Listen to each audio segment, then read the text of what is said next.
Yeah. I know. That's pretty scary, but it's I know. true, isn't it? It's pretty Yeah. true. We have to decide, and we have to get to that point. If we desire something, we have to then decide, do we desire it enough? Do we want it enough so that we can go for it, that we are willing to change for it? And I think that's a really key aspect. And also, it's about understanding the level of tolerance that we are willing to put up with or not put up with. And as you say, if someone is still going on, banging on about a month later, and they haven't done anything about it, well, yeah, it's something you're going to say, well, I'm not interested. I'm not there anymore. And maybe on some level, and I'm not saying this is just because of you've had a couple of strokes, which may, in essence, result in you being maybe more disconnected. That's possible. Mm-hmm. But there is the aspect of where we do spend time, where the moment we want to protect ourselves, yeah, we don't want to get hurt. We don't want to go into that space, and that's where the cost is going to give us the courage to move beyond it. But the investment, as you say, of putting that effort in there when there's so many other things, and it could go wrong. And if I've invested my heart and it could go wrong, that really is something that makes it so much more difficult to overcome, so much more difficult to go into a relationship. But I really want to speak into something which you said, something which was earlier, which was the fact you're a healthy man. You go into into the gym, and everybody's in these tight leotards, men too. They're also posing. It's a kind of a place of not a dating scene, but it is a place where we are in the physical, right? So much in the physical, not so much here, but in the physical. And we, in a way, depending on which way we are kind of programmed, we will still be drawn into that physical. And so we will be attracted to those that are, those are who we're attracted to. And it will be very much more physical. The brain it's not engaging on that level of, oh, I want an intelligent conversation. Because biology, as much as I truly believe it's the most wonderful thing, it has one purpose. Its main driver is to get us to reproduce. That's biology for us. And that's okay. There's nothing wrong, but we must acknowledge that. And we must see it for what it is and know that it's not wrong.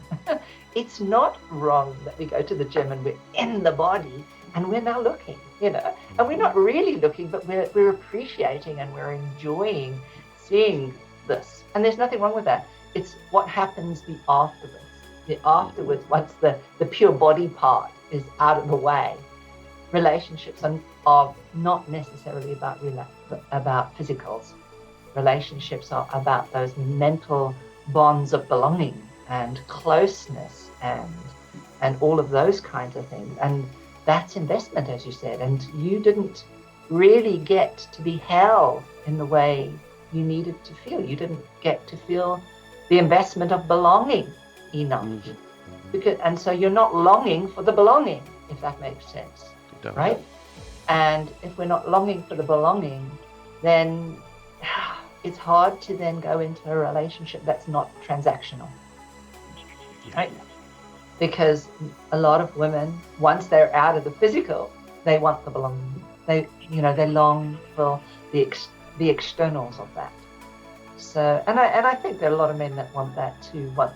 Once a lot of the physical is kind of moved out the way, but what's so powerful and interesting is that your observation of that and your choice to make the decision of not rescuing, but also having this awareness of what it is that you are choosing for your consciousness of your evolution or the evolution of others.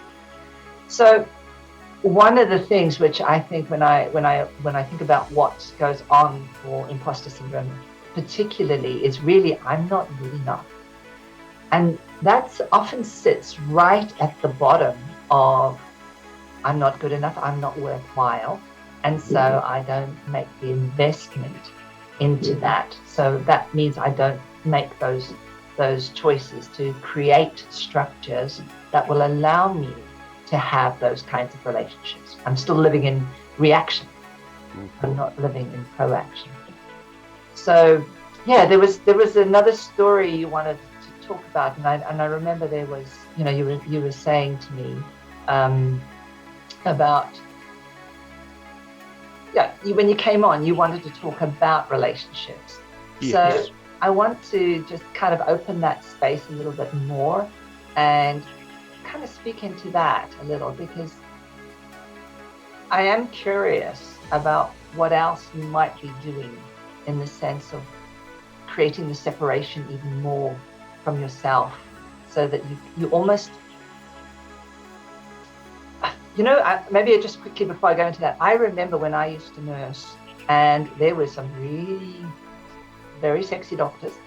And I remember that, what would happen is once I found out they were married, I could switch me off.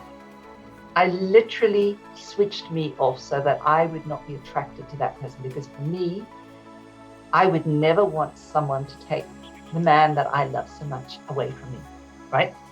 So I knew that would be the wrong thing for me to do. And so my biology, I switched it off. So I'm aware that on some level you are doing a switch off or a higher sense of purpose. And I'm also aware that there's part of the imposter syndrome. There's also a part that is very much in the sense of service, very much in the sense of I am here to be of service. And I'm curious about that and how that might transpire out, and how can you be of service in relationships. Yeah.